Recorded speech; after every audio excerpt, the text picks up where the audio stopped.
জিয়া পরিবার থেকে মানুষকে মুক্ত করার ঘোষণা। 16 বছর জিয়া পরিবারের থেকে মুক্ত করতে শেখ হাসিনা হেলিকপ্টার দিয়ে পালিয়েছে, সাতরায় পালাবে মাননীয় স্পিকার বলে কি? জিয়া পরিবার মানে বাংলাদেশের গণতন্ত্র, জিয়া পরিবার মানে বাংলাদেশের স্বাধীনতার ধারক বাহক। এখানে বসে স্পেশালি আমাদের বিরোধী নেতা শফিকুর রহমান সাহেব এত সুন্দর কথা বলেন, অর্ধেক তো একদিকে ফ্যানই হয়ে গেছে ওনার কথার। উনি এত সুন্দর করে বলেন, আসুন না, কেন না আমরা এটা করতে পারি না, কেন না আমরা এটা করতে পারি না।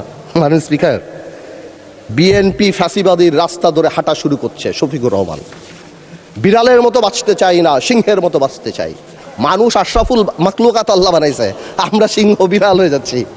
সংস্কার পিছিয়ে গেল, অভ্যুত্থানের প্রস্তুতি হবে। জিয়া পরিবার থেকে মানুষকে মুক্ত করার ঘোষণা। 16 বছর জিয়া পরিবারের থেকে মুক্ত করতে শেখ হাসিনা হেলিকপ্টার দিয়ে পালিয়েছে, সাতরায় পালাবে মাননীয় স্পিকার বলে কি?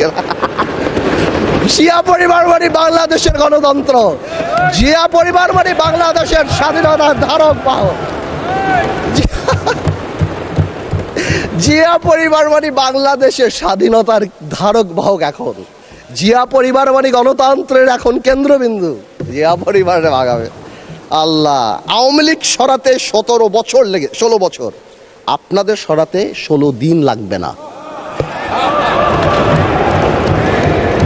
এখন এই সব কথা বলার পরেও যেই আমরা একটু অ্যাটাকে যাই, আসুন আমরা সবাই এক হয়ে যাই, এই ডাবল স্ট্যান্ডার্ড করে লাভ হবে না। আমি বিরোধী দলের নেতাকে সম্মানের সাথে বলতে চাই, আপনি আপনার ঐক্য আপনার দলে ক্লাস নেন। আপনি বুঝান that he who comes in equity must come with clean hands। আপনি একবার এক কথা বলবেন রাজপথে, গণ অভ্যুত্থান ডাক দিবেন,